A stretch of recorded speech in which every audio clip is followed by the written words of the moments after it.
ओम श्री परमात्मने नमः।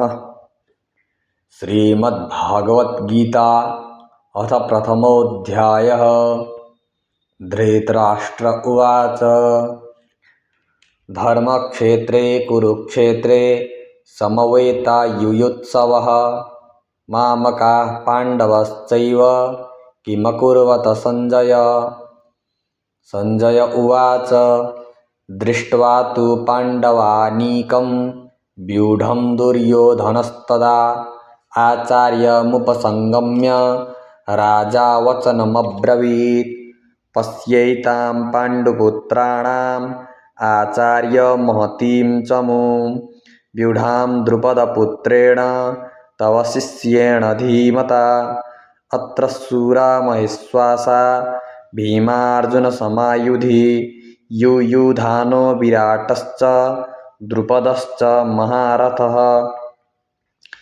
धृष्टकेतुश्चेकितानः काशीराजश्च वीर्यवान् पुरुजित्कुन्तिभोजश्च शैब्यश्च नरपुङ्गवः युधामन्युश्च विक्रान्त उत्तमौजाश्च वीर्यवान् सौभद्रो द्रौपदेयाश्च सर्व एव महारथाः। अस्माकं तु विशिष्टाये तान्निबोध द्विजोत्तम। नायका मम सैन्यस्य संज्ञार्थं तान् ब्रवीमि ते। भवान् भीष्मश्च कर्णश्च कृपश्च समितिञ्जयः अश्वत्थामा विकर्णश्च सौमदत्तिस्तथैव च अन्ये च बहवः शूरा मदर्थे त्यक्तजीविताः। नानाशस्त्रप्रहरणा सर्वे युद्धविशारदाः। अपर्याप्तं तदस्माकं बलं भीष्माभिरक्षितं पर्याप्तं त्विदमेतेषां बलं भीमाभिरक्षितम्। अयनेषु च सर्वेषु यथाभागमवस्थिताः भीष्ममेवाभिरक्षन्तु भवन्तः सर्व एव हि। तस्य सञ्जनयन्हर्षं कुरुवृद्धः पितामहः सिंहनादं विनद्योच्चै शङ्खं दद्मौ प्रतापवान्। ततः शङ्खाश्च भैर्यश्च पणवानकगोमुखाः सहसैवाभ्यहन्यन्त सशब्दस्तु मूलोऽभवत्। ततः श्वेतैर्हयैर्युक्ते महति स्यन्दने स्थितौ माधवः पाण्डवश्चैव दिव्यौ शङ्खौ प्रदद्मतुः। पाञ्चजन्यं हृषीकेशो देवदत्तं धनञ्जयः पौण्ड्रं दद्मौ महाशङ्खं भीमकर्मावृकोदरा।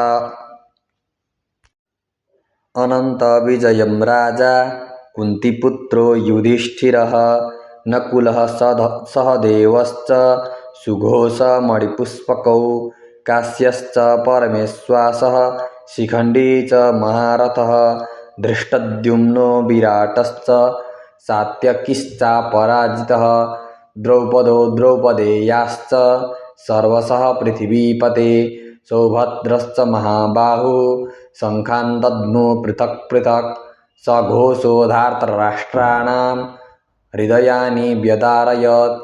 नभश्च पृथिवीं चैव तुमुलो व्यनुनादयन्। अथ व्यवस्थितान् दृष्ट्वा धार्तराष्ट्रान् कपिध्वजः प्रवृत्ते शस्त्रसम्पादे धनुरुद्यमपाण्डवः। ऋषिकेशं तदा वाक्यम् इदमाह महीपते।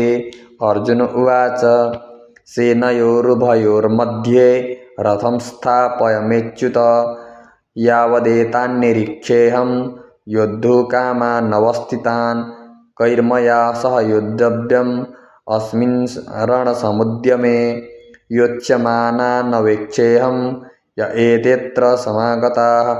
धार्तराष्ट्रस्य दुर्बुद्धे युद्धे वीर्यचिकीर्षवः। संजय उवाच एवमुक्तो ऋषिकेशो गुडाकेशेन भारत सेनयोरुभयोर्मध्ये स्थापयित्वा रथोत्तमं भीष्मद्रोणप्रमुखतः सर्वेषां च महीक्षिताम्। उवाच पार्थ पश्यैतान् समवेतान् कुरुनिति। तत्रापश्य स्थितान् पार्थः पितॄनथ पितामहान् आचार्यान् मातुलान् भ्रातॄन् पुत्रान् पौत्रान् सखींस्तथा स्वसुरान् सुहृदश्चैव सेनयोरुभयोरपि तान् समीक्ष्य स कौन्तेय सर्वान् बन्धूनवस्थितान् कृपया परयाविष्टो विषीदन्निदमब्रवीत्। अर्जुन उवाच दृष्ट्वेमं स्वजनं कृष्ण योयुत्सुं समुपस्थितं सीदन्ति मम गात्राणि मुखं च परिशुष्यति बेपथुश्च शरीरे मे रोमहर्षश्च जायते गाण्डीवं स्रंसते हस्तात् त्यक्त्यैव परिदह्यते न च शक्नोम्यवस्थातुं भ्रमतीव च मे मनः निमित्तानि च पश्यामि विपरीतानि केशव न च श्रेयोनुपश्यामि हत्वा स्वजनमाहवे न काङ्क्षे विजयं कृष्ण न च राज्यं सुखानि च किं नो राज्येन गोविन्द किं भोगैर्जीवितेन वा येषामर्थे काङ्क्षितं नो राज्यं भोगः सुखानि च त इमेवस्थिता युद्धे प्राणांस्त्यक्त्वा धनानि च आचार्याः पितरः पुत्रास्तथैव च पितामहाः मातुलाः श्वशुराः पौत्राः श्यालाः सम्बन्धिनस्तथा एतान्न हन्तुमिच्छामि ज्ञातोऽपि मधुसूदन अपि त्रैलोक्यराज्यस्य हेतोः किं नु मही कृते निहत्य धार्तराष्ट्रान्न का प्रीतिः स्याज्जनार्दन पापमेवाश्रयेदस्मान् हत्वैतान् ततायिनः तस्मान्नर्हा वयं हन्तुं धार्तराष्ट्रान् स्वबान्धवान् स्वजनं हि कथं हत्वा सुखिनः स्याम माधव यद्यप्येते न पश्यन्ति लोभोपहतचेतसः कुलक्षयकृतं दोषं मित्रद्रोहे च पातकं कथं न ज्ञेयमस्माभिः पापादस्मान्निवर्तितुं कुलक्षयकृतं दोषं प्रपश्यद्भिर्जनार्दन कुलक्षये प्रणश्यन्ति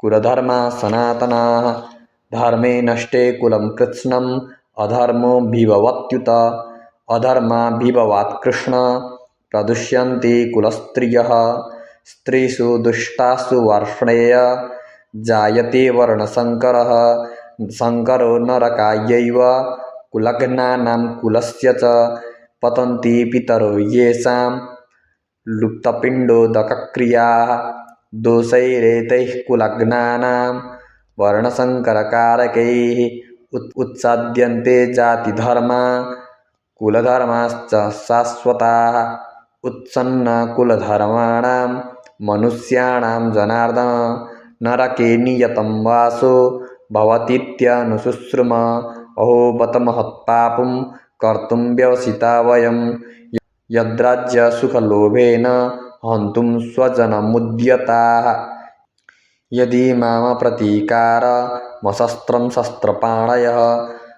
धार्तराष्ट्रा रणे हन्युस्तन्मे क्षेमतरं भवेत्। सञ्जय उवाच एवमुक्त्वार्जुनः सङ्ख्ये रथोपस्थ उपाविशत् विसृज्य सशरं चापं शोकसंविघ्नमानसः। ॐ तत्सदिति श्रीमद्भगवद्गीतासूपनिषत्सु ब्रह्मविद्यायां योगशास्त्रे श्रीकृष्ण अर्जुनसंवादे अर्जुनविषादयोगो नाम प्रथमोऽध्यायः। वसुदेवसुतं देवं कंसचाणूरमर्दनं देवकी परमानन्दं कृष्णं वन्दे जगद्गुरुम्।